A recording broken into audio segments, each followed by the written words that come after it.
The snow had fallen quietly for days, blanketing the hills, the winding paths, and the rooftops of the little village of Halwyn. It wasn't just winter, it was silence, woven into every crack of every wall. Chimneys whispered smoke into the pale sky, and even the trees seemed to hush their usual creaks in respect. No dogs barked, no birds flew, only the sound of wind brushing snow across the frozen ground.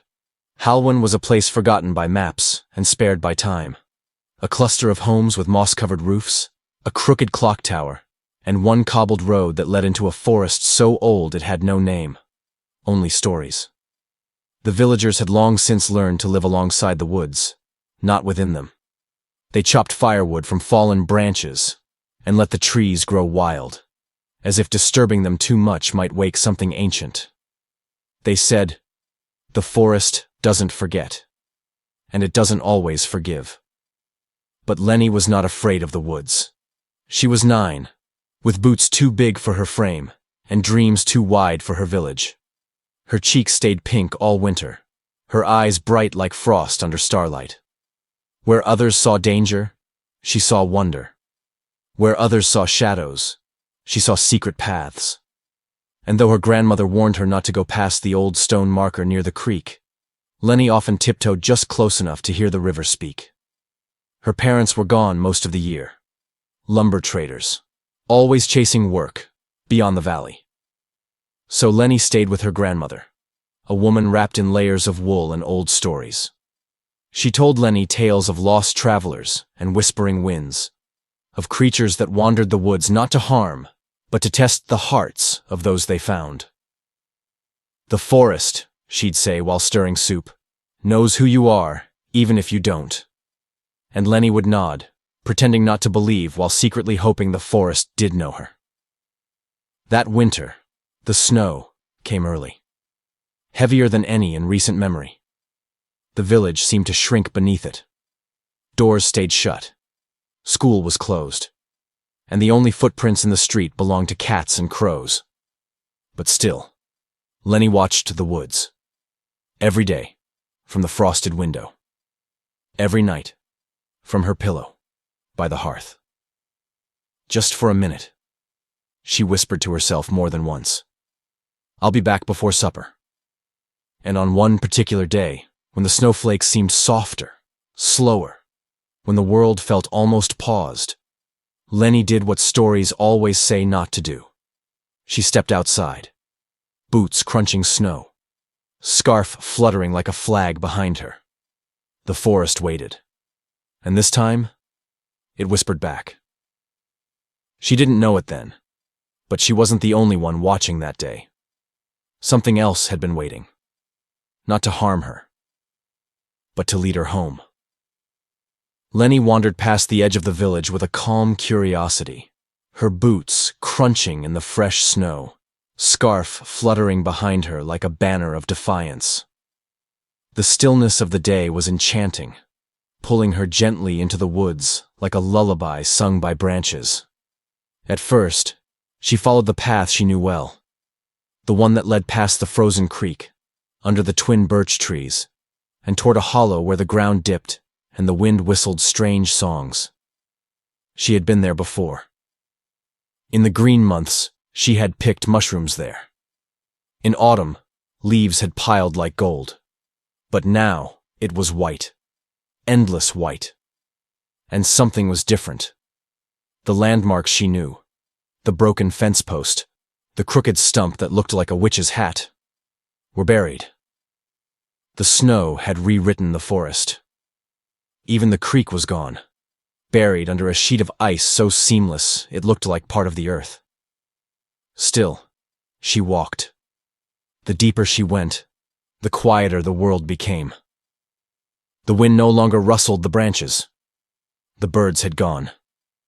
Even her own footsteps began to feel muted, swallowed by the powder. Lenny paused, turned. Nothing looked familiar. She tried retracing her steps, but there were none, already covered by the falling snow. She felt her chest tighten. "Grandma?" she called, her voice cracking in the cold. The forest gave no answer. She turned again. walked in what she thought was the right direction. Minutes passed. Snowflakes landed on her lashes, melting into cold tears. She called out louder. "Hello? Is anyone there?" Still nothing. Then came the pain. Her boot caught a hidden root. She tumbled, falling hard onto her side. Her breath flew out of her lungs. For a moment, she didn't move. When she sat up, she noticed the sting in her ankle. It wasn't broken, but it hurt. Her knees were soaked, her mittens wet through. Her voice was smaller now. "Please!" But the forest had turned to stone. Lenny hobbled toward a crooked pine and sat beneath it, curling into herself like a dropped doll. The cold crept under her coat and kissed her skin. Her nose stung. Her fingers ached and her thoughts spiraled. "I didn't mean to go far. She's going to be so worried. I want to go home." The trees loomed above her, silent giants with secrets. Then, a sound. Not wind. Not a bird. Something heavier. Pause. Lenny held her breath. Out from the curtain of snow came a figure. Large, four-legged, ragged fur clinging to a bony frame. Ears perked, eyes sharp. A dog. No collar. No name. A ghost of the forest. He stood a few feet away, unmoving, as if sculpted, from shadow and snow. Steam rose from his snout as he watched her. She wanted to call out, to reach, but all she could do was stare. Then slowly, he turned, walked a few steps, stopped, looked back, and waited. Lenny blinked. Her body hurt. Her mind raced, but something in her heart whispered, "Follow him." Lenny stared at the dog, her lips parted, breath steaming in the cold. The forest was still, yet her heart pounded so loudly it echoed in her ears. The dog stood in profile now, glancing back at her with a look that felt almost human. Then he moved again, carefully, deliberately, another few steps into the woods. He stopped, waited. Lenny pushed herself up. Her ankle throbbed. Her mittens were soaked, her coat heavy with melting snow. But the pain was quieter now, dulled by adrenaline and something else. Hope. She limped toward him. He didn't move until she was only a few paces behind. Then, again, he turned and walked ahead. Their journey began in silence. A strange procession of girl and stray, winding through trees thick with snow and silence. The dog never trotted or ran. He walked with a slow, sure gait, as if he knew exactly where he was going, and exactly how much Lenny could handle. Sometimes he paused and let her catch up. Sometimes he glanced back to make sure she was still following. More than once, she stumbled. The dog would stop and wait. Once, when she fell hard to her knees and couldn't rise quickly, he came close. Just close enough that she could feel the warmth of his body. Not touching. Just near. Enough. "Thank you," she whispered once. He didn't react, but she thought, maybe. His ears twitched. The forest was no longer terrifying. It was quiet, yes, but it felt like a different kind of quiet now. A shared secret. A hush before something sacred. The trees no longer loomed like giants. They stood like witnesses. Time blurred. She didn't know how long they walked. Minutes? An hour? All she knew was that the sky began to lighten again, just slightly, with a pale bluish gray. Then, far ahead, between trunks and drifting snow, she saw something that made her gasp. A flicker of orange, then yellow, then light, lanterns, and voices. Faint, but real. "Lenny!" She tried to run, but her legs faltered. The dog turned to her, took a step back as if to guide her into the clearing, and she moved, faster now, limping, but determined. Figures emerged from the trees. Her grandmother's voice cracked through the air. "Lenny!" Then arms, warm, trembling, wrapped around her. Tears, relief, laughter, but Lenny twisted in the embrace. "Wait, he led me here. The dog." She turned to point. But he was gone. No sound. No trace. Just paw prints in the snow, already filling with fresh flakes. The villagers searched the edge of the woods, calling, whistling. Nothing. But Lenny knew what she'd seen. "He helped me," she whispered. "He saved me." And though no one could explain it, no one questioned her. Because in that moment, all they could see was that she was alive, and the forest had given her back. The day after Lenny's rescue, the entire village of Halwyn buzzed like a hive thawing from winter. Neighbors came to the doorstep with steaming bowls of soup and woolen blankets. Children left drawings on parchment, crude sketches of a large dog standing heroically in the snow. One even included a little girl, her arms raised in wonder. Lenny tried to describe him again and again. "He wasn't just any dog," she said. "He didn't bark. He didn't chase. He led. Like he knew." Some villagers nodded politely. Others exchanged uncertain glances.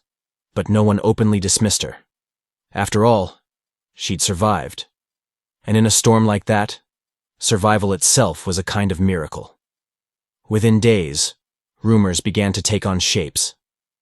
"I saw a shadow near the bakery last week," the baker told his wife. "Too tall to be a fox. Too quiet for a wolf."